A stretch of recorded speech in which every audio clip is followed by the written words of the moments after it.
Hi hello ನಮಸ್ಕಾರ ಎಲ್ರಿಗೂ ಅತ್ತೆ ಕುಕಿಂಗ್ ಡೈರೀಸ್ ಚಾನಲ್ಗೆ ಸ್ವಾಗತ. ಯಾರೆಲ್ಲ ನಮ್ಮ ಚಾನಲ್ನ ಹೊಸದಾಗಿ ನೋಡ್ತಾ ಇದ್ದೀರಾ ಪ್ಲೀಸ್ ಸಬ್ಸ್ಕ್ರೈಬ್ ಮಾಡ್ಕೊಂಡು ನೋಡಿ, ಹಾಗೆ ಲೈಕ್ ಮತ್ತು ಶೇರ್ ಮಾಡೋದನ್ನ ಮರಿಬೇಡಿ. ನೀವು ಲೈಕ್ ಮಾಡೋದ್ರಿಂದ ಈ ವಿಡಿಯೋ ತುಂಬ ಜನಕ್ಕೆ ರೀಚ್ ಆಗುತ್ತೆ. ತುಂಬ ಜನ ವಿಡಿಯೋ ನೋಡ್ತಾ ಇದ್ದೀರಾ ಬಟ್ ಲೈಕ್ ಮಾಡ್ತಾ ಇಲ್ಲ, ಪ್ಲೀಸ್ ಲೈಕ್ ಮಾಡಿ. ನಮ್ಮ ಇವತ್ತಿನ ರೆಸಿಪಿ ಎಗ್ನ ಬಳಸ್ಕೊಂಡು ಗ್ರೇವಿನ ಮಾಡ್ತಾ ಇದೀವಿ. ಇದನ್ನ ಮಾಡಕ್ ಬೇಕಾಗಿರೋ ಸಾಮಗ್ರಿಗಳು: ಮೊಟ್ಟೆನ ಬೇಯಿಸ್ಕೊಂಡು ತಗೊಂಡಿದೀವಿ, ಅದು 7 ಮೊಟ್ಟೆ, ಮತ್ತೆ ಸಣ್ಣಕ್ಕೆ ಹಚ್ಕೊಂಡಿರೋ ಈರುಳ್ಳಿ, ಟೊಮ್ಯಾಟೊ, ಧನಿಯಾ ಪುಡಿ ಹಾಗೆ ಮೆಣಸಿನಕಾಯಿ ಪುಡಿ 2 ಮಿಕ್ಸಲ್ಲಿ ತಗೊಂಡಿದೀವಿ, ಹಸಿ ಮೆಣಸಿನಕಾಯಿ 5, 1 ಚಿಟಿಕೆಯಷ್ಟು ಅರಿಶಿನ, garam masala 1 tablespoon, 2 tablespoon ಶುಂಠಿ ಬೆಳ್ಳುಳ್ಳಿ ಪೇಸ್ಟ್, ಅಡುಗೆ ಎಣ್ಣೆ ಮತ್ತೆ ರುಚಿಗೆ ತಕ್ಕಷ್ಟು ಉಪ್ಪು. ಮೊದಲು ಸ್ಟವ್ ಮೇಲೆ ಒಂದು ಪಾತ್ರೆನ ಇಟ್ಕೊಂಡು ಅದಕ್ಕೆ 2 ಟೇಬಲ್ ಸ್ಪೂನ್ ಅಷ್ಟು ಎಣ್ಣೆನ ಹಾಕೋಬೇಕು. ಎಣ್ಣೆ ಸ್ವಲ್ಪ ಕಾದ ನಂತರ ಅದಕ್ಕೆ ಈರುಳ್ಳಿನ ಹಾಕೊಂಡು ಫ್ರೈ ಮಾಡ್ಕೋಬೇಕು.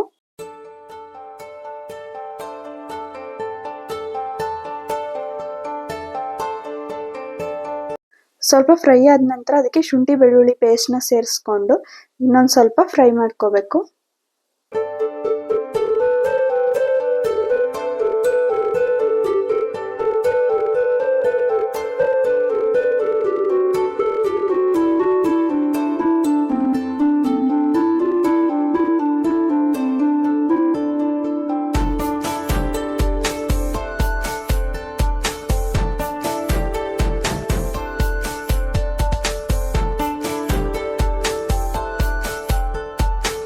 ಅದೆರಡು ಕೂಡ ಫ್ರೈ ಆದ ನಂತರ ಹಸಿ ಮೆಣಸಿನಕಾಯಿನ ಸೇರಿಸ್ಕೋಬೇಕು.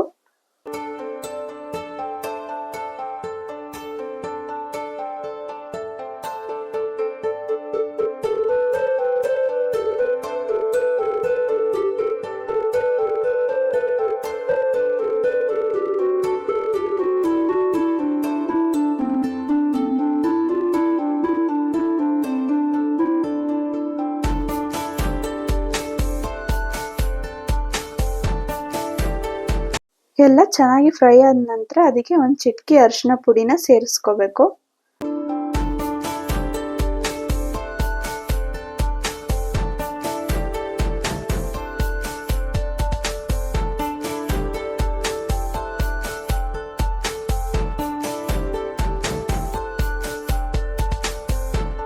ನೆಕ್ಸ್ಟ್ ಟೊಮೆಟೊನ ಹಾಕೋಬೇಕು.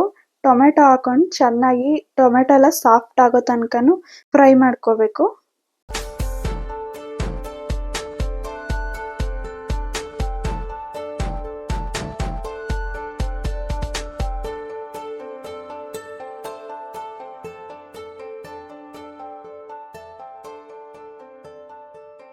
ರುಚಿಗೆ ತಕ್ಕಷ್ಟು ಉಪ್ಪನ್ನ ಸೇರಿಸ್ಕೋಬೇಕು.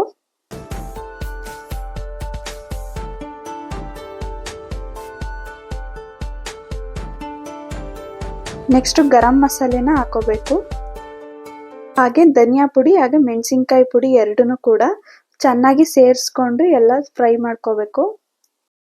ಸ್ವಲ್ಪ ನೀರನ್ನ ಸೇರಿಸ್ಕೊಳ್ಳೋದ್ರಿಂದ ಅದು ಗ್ರೇವಿ ಕನ್ಸಿಸ್ಟೆನ್ಸಿಗೆ ಬರುತ್ತೆ.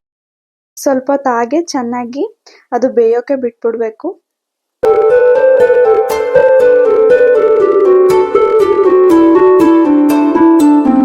ಅದು ಚೆನ್ನಾಗಿ ಫ್ರೈ ಆಗಿ ಮಸಾಲೆ ಎಲ್ಲ ಬೆಂದ ತಕ್ಷಣ ಮೊಟ್ಟೆನ ಈ ತರ ಕಟ್ ಮಾಡ್ಕೊಂಡು ಅದಕ್ಕೆ ಸೇರಿಸ್ಕೊಂಡು ಎಲ್ಲನೂ ಕೂಡ ಚೆನ್ನಾಗಿ ಮಿಕ್ಸ್ ಮಾಡ್ಕೊಂಡ್ರೆ ಮೊಟ್ಟೆ ಗ್ರೇವಿ ರೆಡಿ ಆಗುತ್ತೆ. ಚಪಾತಿ ಪೂರಿಗೆಲ್ಲ ತುಂಬಾ ಒಳ್ಳೆ ಕಾಂಬಿನೇಷನ್. ನಾವಂತೂ ಯಾವಾಗ್ಲೂ ಕೂಡ ಇದನ್ನೇ ಮಾಡ್ತಾನೆ ಇರ್ತೀವಿ. ನೀವು ಒಂದ್ಸಲಿ ಟ್ರೈ ಮಾಡಿ ಹೇಗಿದೆ ಅಂತ ಕಮೆಂಟ್ ಮಾಡಿ. Thank you.